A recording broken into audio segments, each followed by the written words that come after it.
Well, good morning, and thank you very much for joining us. I am Yori Folani. Well, tomorrow is the big day as far as Ekiti. We're in the general election season, but tomorrow is the big day for Ekiti State, when they'll be going to the polls to, select the person who will be replacing or succeeding the incumbent governor, Kayode Fayemi. So we're over in Ekiti, and of course, TVC will be on it right through proceedings tomorrow. Today, we're speaking with some of the stakeholders to find out just how well preparations have been going. And in that connection, one of our guests this morning is the Speaker of the Ekiti House of Assembly, Honorable Funminiyi Afuye. Good morning to you, Honorable Speaker. Good morning, Yori. Nice talking to you. Indeed. It's been quite a long while. Same here. And we also have with us Mr. Agboola Olaniyi Ben. Mr. Agboola Olaniyi Ben is the other guest. He is of the People's Redemption Party, and he is the governorship candidate for them. We'll be speaking with Mr.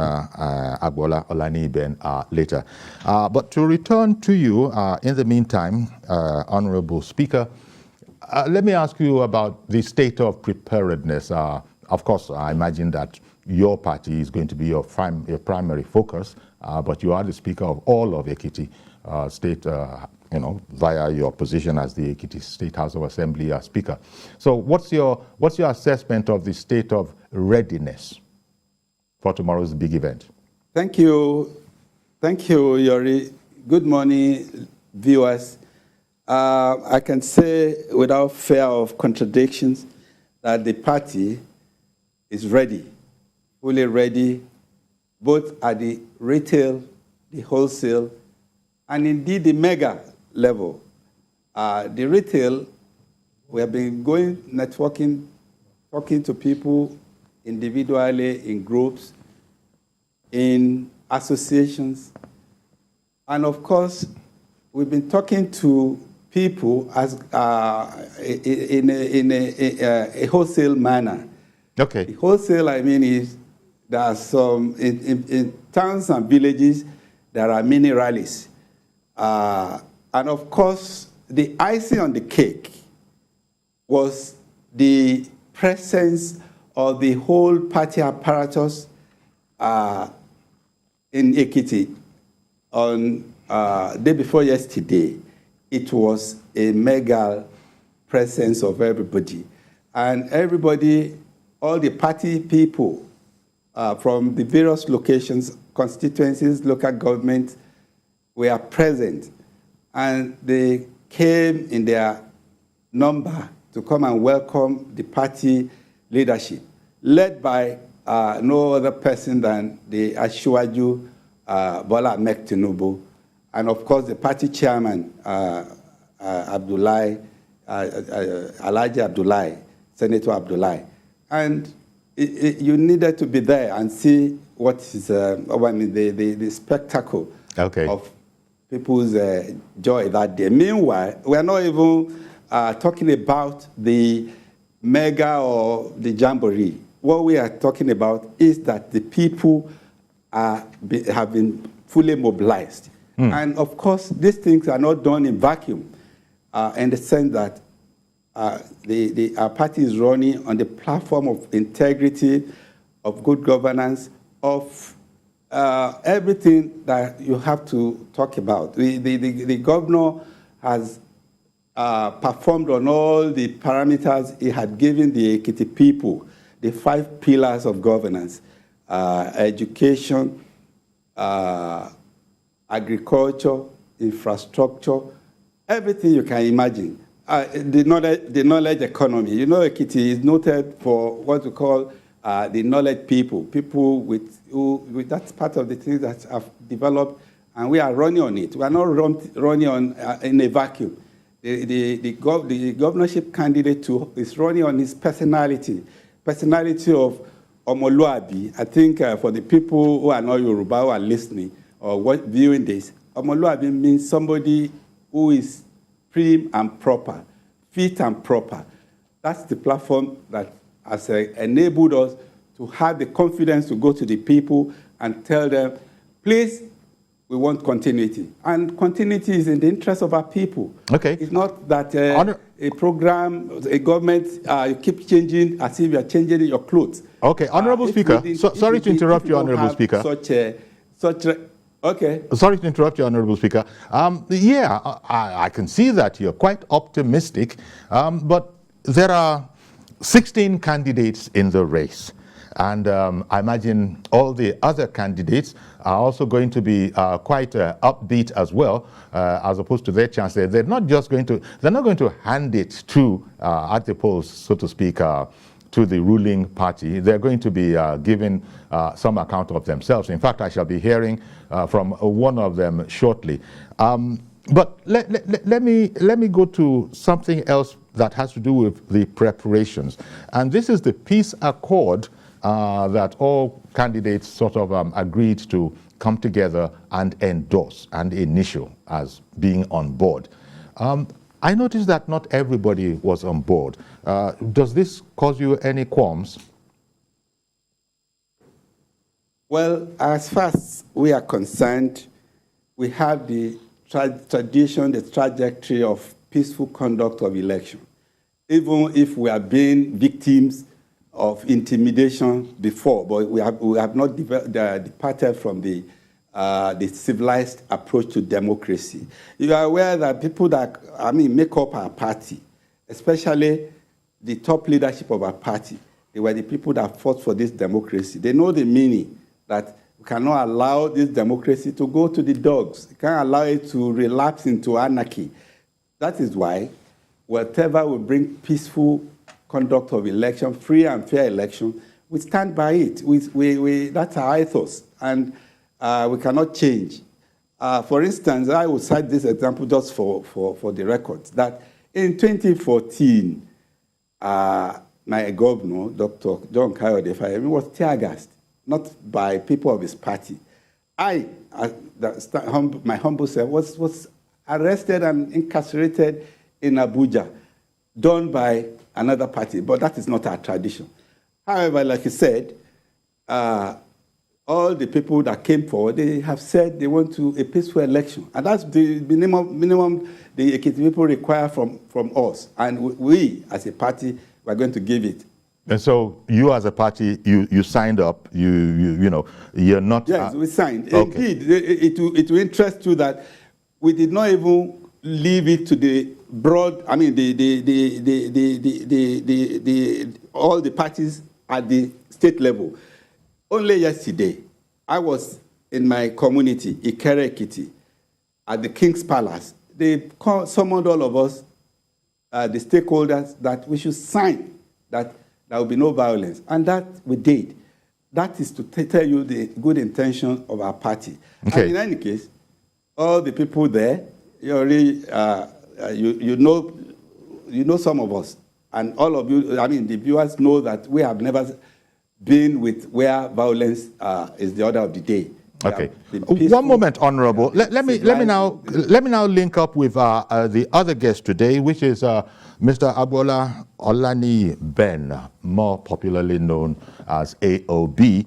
Mr. Olaniyi Ben, Agboola Olaniyi Ben, is of the People's Redemption Party. A fine morning to you, Mr. Ben. Okay. Thank you. Okay. Veteran, good morning. Good morning, everyone there. Indeed. Thank you very much for making time for us. Your party is the PRP in Ekiti. I wanted you to give me your assessment of your chances, because when pollsters write, when analysts write, they talk about it being a close, they project that it'll be a close race among this and that. And it isn't always that your party, the PRP, gets a mention. So give me your assessment of, your chance, the chance of your party in this competition. Thank you very much for having me. It is not far-fetched, and we've seen it all. And we've been very consistent in being around. People's Redemption Party isn't new. In fact, it's the oldest political party as we speak. And great to have me as their candidate. What is our assessment? Of our chances. Our chances is anchored. Our chance is anchored on the fact that what is missing in Ekiti, because we have been able to identify the gaps. And so what is missing in Ekiti is purely leadership and integrity. And that is what we are bringing. And if you check, we have also, everything we'll be discussing here as we progress, will show you that we're ready. And we've been able to speak to people in town, and they are really not too comfortable with what they have. Because my first question to them is, the way Ekiti is, do you like it so? And the answer is always in the negative. Okay. And the next question is always, how? So would you visualize the Ekiti of the future? And they can't see themselves featuring in that thing. So we will be handling differently the issue of security. We'll be handling this differently the issue of health, care delivery, agro-business, youth emancipation, and women participation, and all of that. But primarily, I can tell you that in an attempt to change Ekiti, which will give us the lead in this coming election, is the fact that we consider the financial inclusiveness of Ekiti. And we discover that time and again, the leadership, the former and the present, have been dwelling on the allocation, waiting for the allocation, and at the end of the day, clapping themselves, their hands together that they don't have enough resources.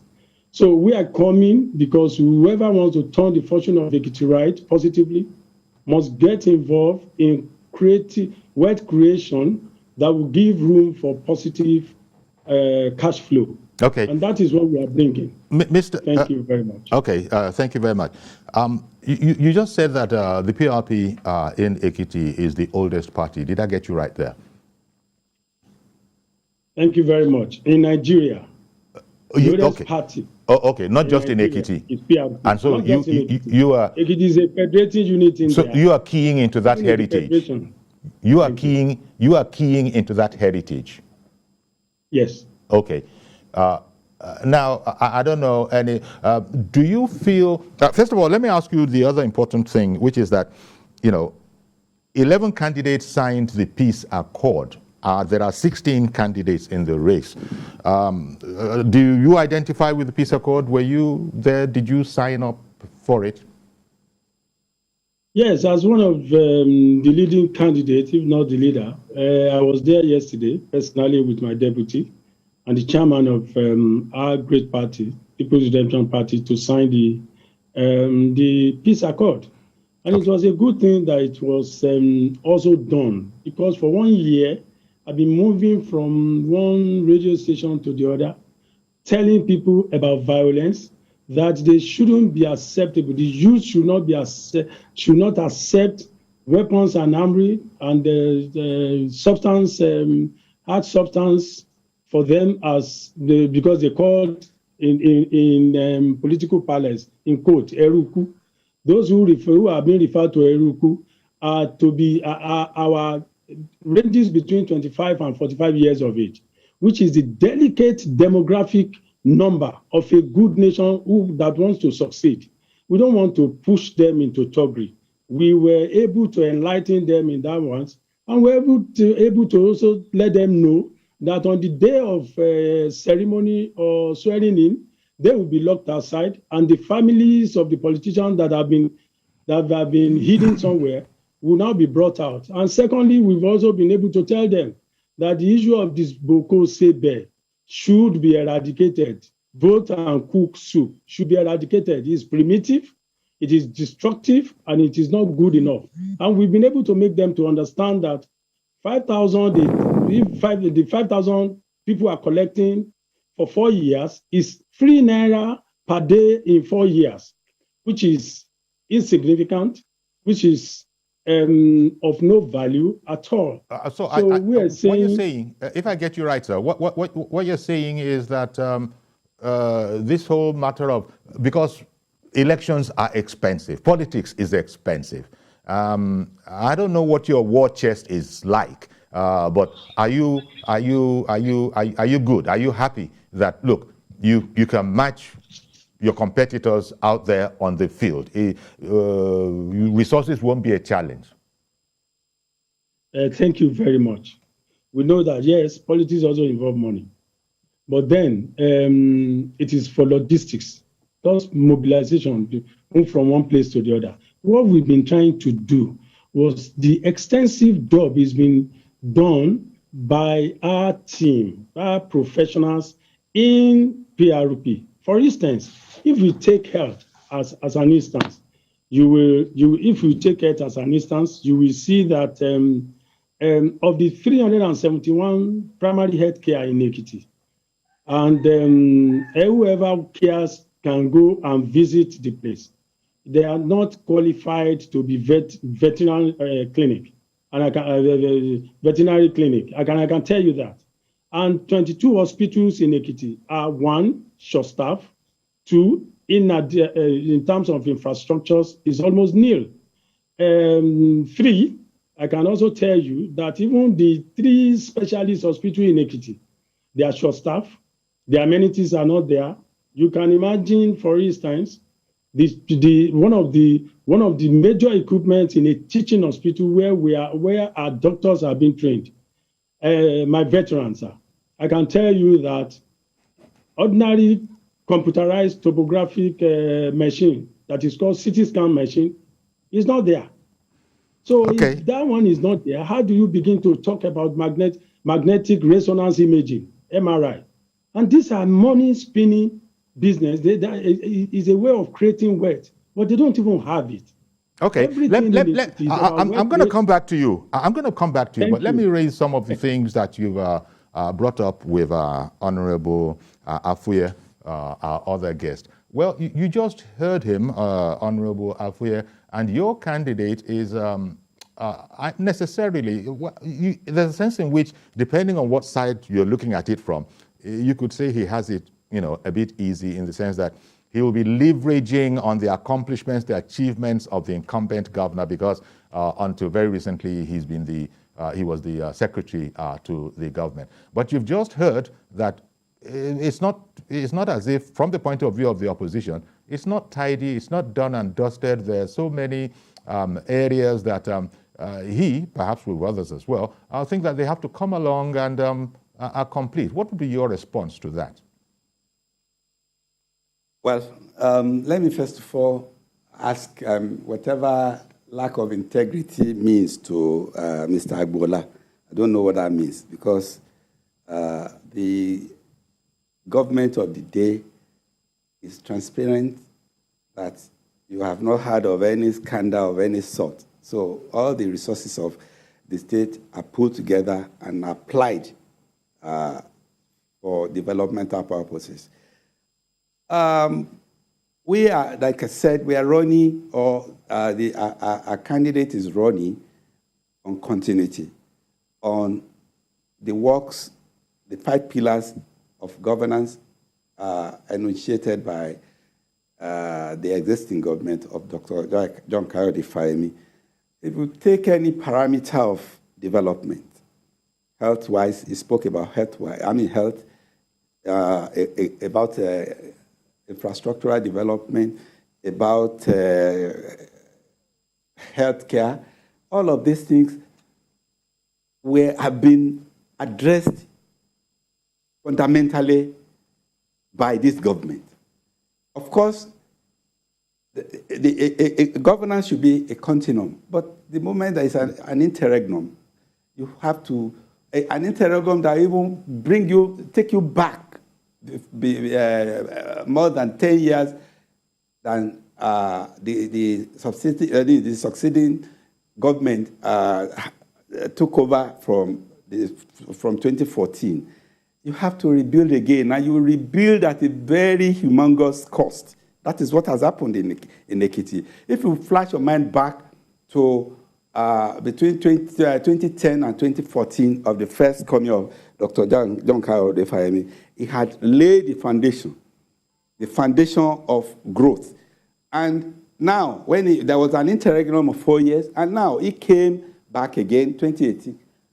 If you see what has happened in Ekiti, in terms of all these areas that Mr. Agboola spoke about, you will marvel.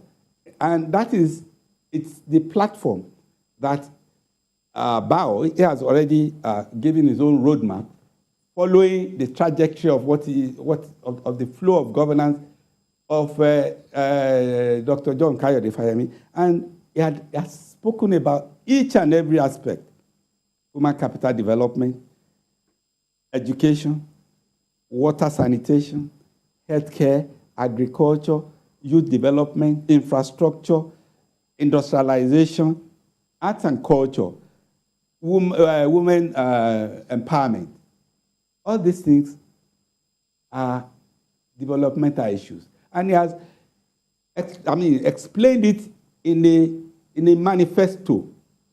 I have not seen any manifesto of the opposing political party. Rather, they're just talking in the air. Okay. There are documents to hold on to, okay, and hold bow to any that is Biodun Abayomi Oyebanji. That's the short. Bow is the short form for it. Yes. To hold him on to the way we are holding, we can hold Dr. Fayemi to the 5 pillars of governance, and these are issues. Let me bring the point up. I beg your pardon, sir. Let me bring the point up with Mr. Ben, Mr. Agboola Olaniyi Ben.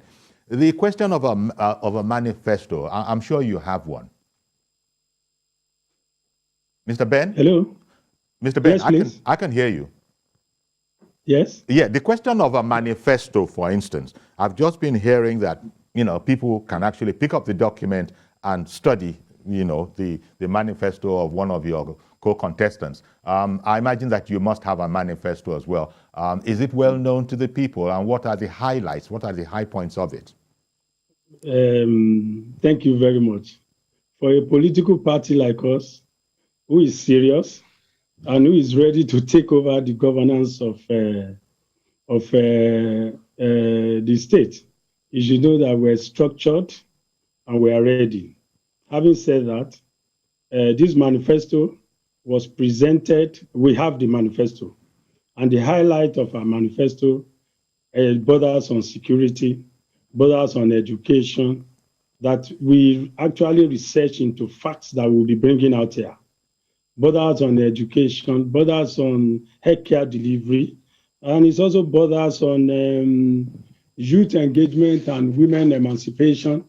We know that, yes, after education in Ekiti State, we are agrarian society. So agro-business and rural integration is also consciously put in there, IGR and infrastructure. As a matter of fact, debates, talks, seminars, symposiums had been ongoing in the state. And of recent, is the candidate of his party, Honorable Afuye, and I were on the podium, presenting that at Pastoral Center on June 4 this year. I wouldn't know whether the candidate of his political party also honored the invitation of Nigerian Labour Congress a presentation of materials. So we're ready. Okay. But you're ready. That's good. That's good, sir. I've got to take a... I'm shocked that sorry, Mr. Ben. Mr. Ben, oh? I beg your pardon. I've got to take a break. Honorable Afuye, I need to take a break. Please stay with us. We'll be right back, and we'll continue with this conversation.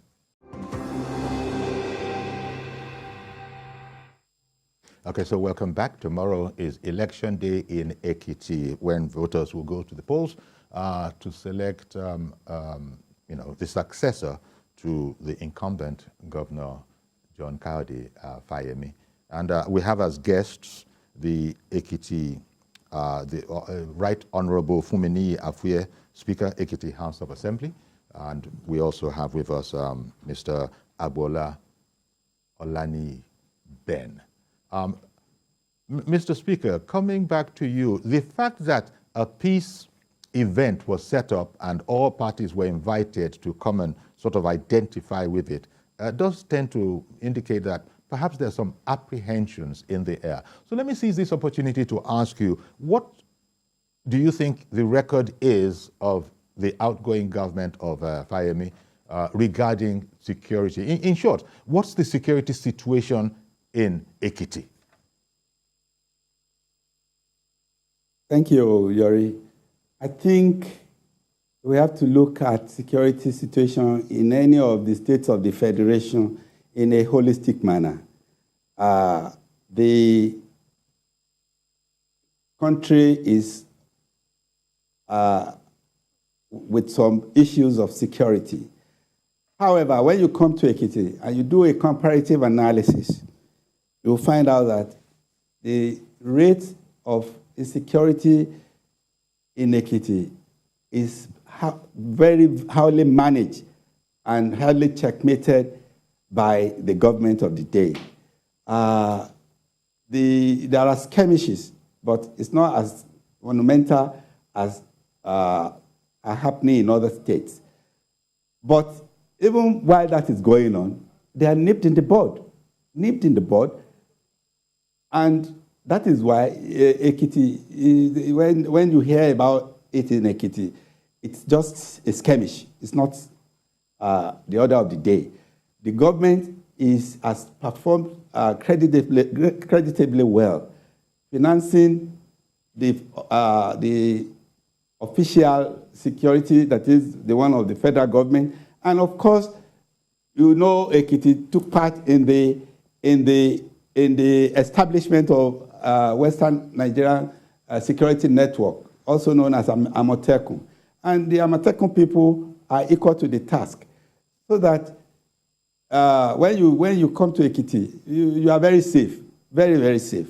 All my friends that come here to Ekiti, they are always relaxed and they say what they hear of other states. They don't experience it in Ekiti. But by and large, the solution to the security issue holistically is we have to look at the security architecture of Nigeria. And the Ekiti has taken its own steps in order to stem any act of insecurity in the state. You cannot isolate Ekiti and say, oh, this is an insecure place. Everybody goes about his business without let or hindrance. Okay.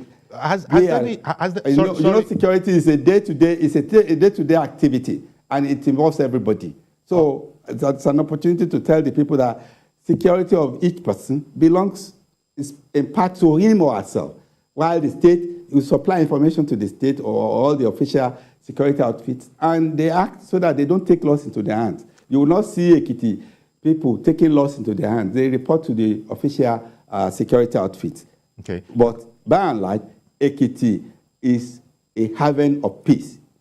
Okay, well, it's very reassuring to hear that, because I was going to ask if there have been investments by the current administration in Ekiti in the security infrastructure. Amotekun, as you said, is part of it. But apart from Amotekun, Yori, well, I don't think an issue of security has to be discussed in the open. The byproduct of security is that Ekiti people go about their business without fear of any attack. Okay. Because if I say all the it's not part of security. Security should not be an open debate. Okay. But the net effect of it is what we can discuss. Let me bring the point to Mr. Agboola Olaniyi Ben.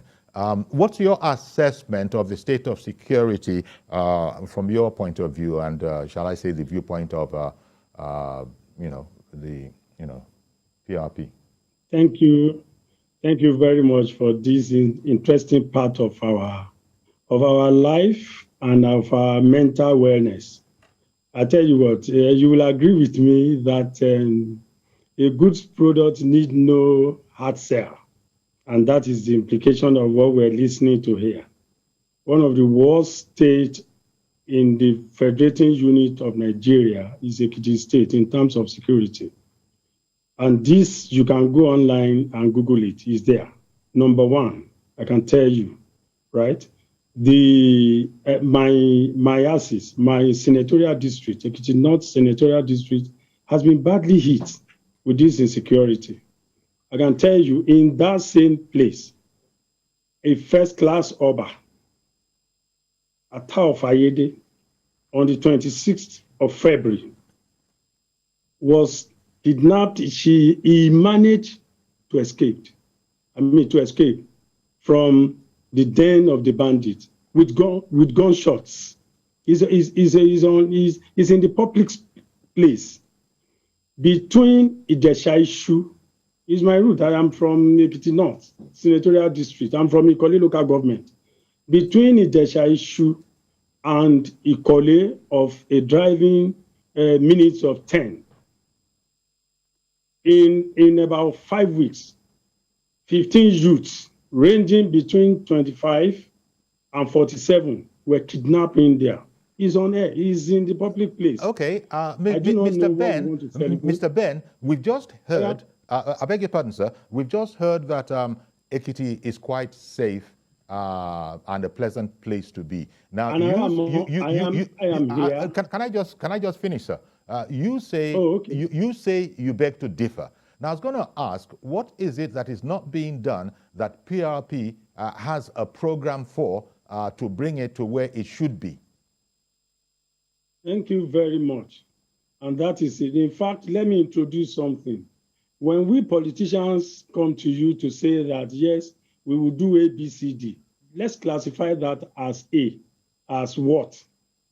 And please, now that you have introduced how, yes, that's a good one, but also include implication of that how into your questions, and we will give you all. We are ready for the job. Now, what are we going to do differently? We're going to return, we will frontally approach the security issue in Ekiti in two ways. Number one, we return power to nativity. We use the human resource aspect of it. The traditional rulers will have to now get involved. We will hand over the security of their domain, and we will involve CDA, Community Development Association. They are not part of it. I mean, where they don't have it. Are you saying that the KBACs in Ekiti are not involved?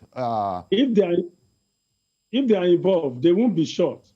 The Olumojo was managed to escape kidnap without gunshots. The records are there. So they are not being involved. My veteran, you cannot, whatever is kept with you, you can't steal it. And that is and that's a fact. So you don't think Ekiti, from what you're saying, I wanted to find out if you also would agree that Ekiti is safe to come to, it's a nice place to be. Yes, it's not perfect. There are skirmishes here and there, but by and large, it's a very safe place to be in, contrary to the situation in other states of the country. You say, no, that's not, that doesn't represent Ekiti. Is that what you're saying, That is not it. You can't travel between 6 and 8 o'clock on the road that I'm mentioning. If you go to Eledemede, as a local government, then you need to be very conscious of yourself. Okay. The Ayede is about 2 towns away from the town of the incumbent, and these facts are at the public place. We will be confronting it in 2 ways. We'll be using artificial intelligence technology to also deal with the problems of security. Okay. And we'll be dwelling more on community and that policing. at the moment Everybody is not in place. That, in your experience, is not in place, using technology in security efforts, and that this is something PRP will introduce. By 2 things that I can rely on: the facts on ground and the research that we have found out, and what we are witnessing day in, day out. Okay. They are not in place. One second, please. Let me touch base with Honorable Afuye. The charge that traditional rulers are not carried along, are not on board in the security efforts. How would you respond to that charge? Thank you, Folari. It is not correct that the traditional rulers are not involved in the security operation of Ekiti State. I said it, that the security, we operate in a constitutional environment, that security environment, that you need to unbundle that. In the absence of unbundling that, or whatever my friend is saying is just flight into fancy, because the governor, who is the chairman of the Governors Forum, knows the nuances of the security situation or the security architecture in Nigeria. So that is why the Amotekun is trying its best. You see, working with the traditional rulers. I've not said there hasn't been any one way or the other security breach, but we have the efforts being made to nip the recurrence of security breach is so humongous that Ekiti is not a banana republic of insecurity like you see in other states. What my brother is saying is operated through law. You can't just go and acquire something which is not supported by law. So the governors, or the governor under the leadership of our governor, they are looking at a way to ensure that they are able to procure some of these things. Why is it impossible for Amotekun to carry ammunition? It's because of the architecture, the security architecture of Nigeria. So you must first of all get that resolved, which is what our governor is leading his members to achieve. And by the time all these things are achieved, you are aware that there are constitutional amendments going on now. So the regime of that constitutional amendment will fall to the period of the new governor, that is Abiodun Abayomi Oyebanji. So the efforts being made is to protect our people. The attack of Ayede that he referred to, they were all rescued within a short while. So you cannot say that because it is because the local people, the traditional establishment, they are fully involved.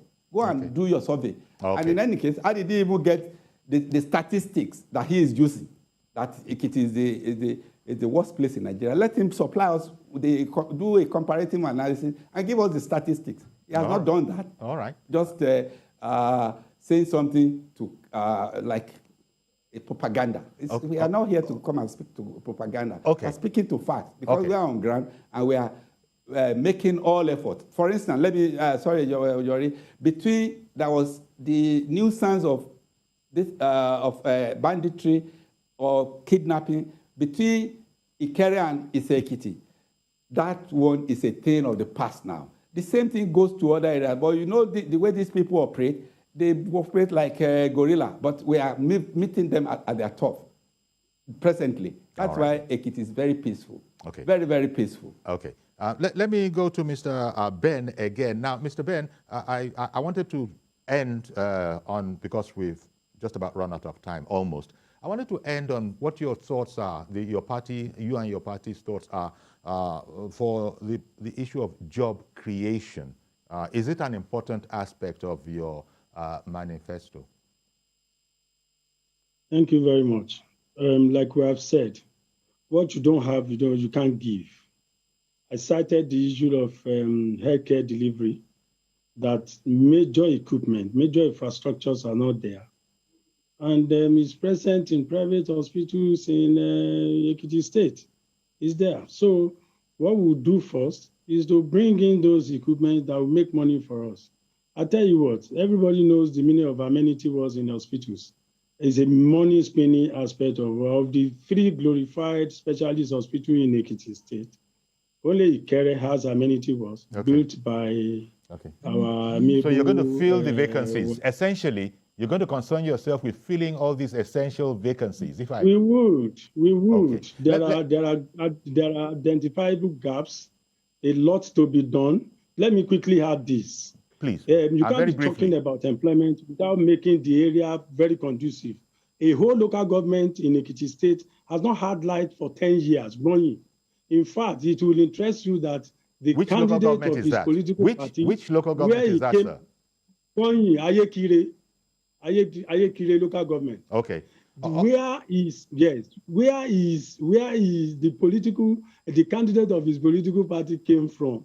All right, Mr. Ben, as I said, time is not our friend, and I wanted to ask the other party's spokesperson on this program about the issue of jobs creation. Sorry, Mr. Ben, but time is not being fair to us. Let me bring it to you, Right Honorable Funminiyi Afuye. The important question of job creation, are you paying attention to that? Let me quickly correct the issue of electricity in Ayekire. If you are aware of the list of the Constitution, electricity does not belong to the state. It belongs to the federal government.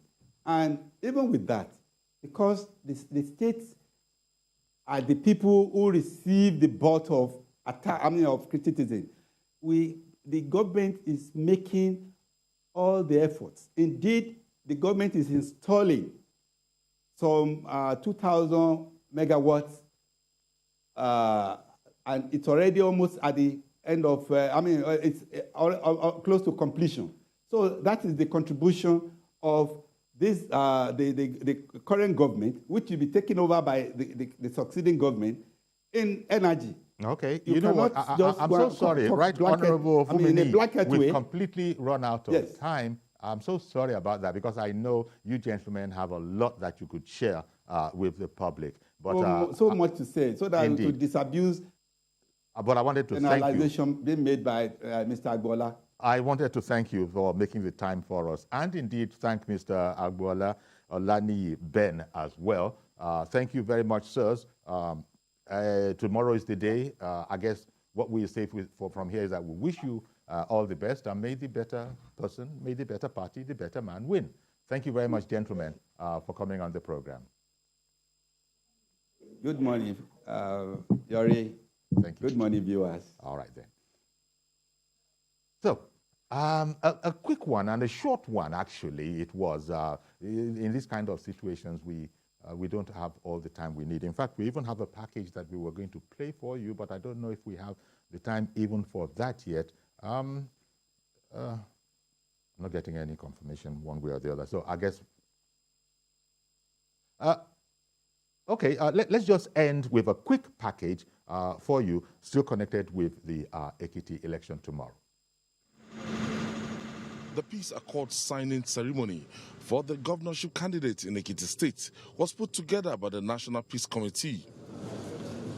The event, which took place in Ado-Ekiti, the state capital, was attended by representatives and candidates of political parties participating in Saturday's governorship election, civil society organizations, traditional rulers, and journalists. The NPC came into being. The convener of the National Peace Initiative, Bishop Matthew Kuka, highlighted achievements recorded by the committee and said previous events in off-season election since 2020 has yielded fruits. He stressed that it has helped douse political tension during elections. We again appeal to all the political actors to ensure that they do not see the signing of the peace accord as a mere formality and a photo opportunity. May the friendship exhibited here follow you through the elections. And please note that at the National Peace Committee, we are exploring the possibilities of strengthening this accord so that those who sign it appreciate the weight, the consequences of their breaches. Political parties and candidates. The chairman of the Independent National Electoral Commission, INEC, Professor Mahmoud Yakubu, said credible elections can only be conducted in a peaceful atmosphere. He urged. Okay, welcome back. I think we can squeeze Mazi Okorafor in. Good morning, Mazi. Good morning, Sayode. Good morning, I guess.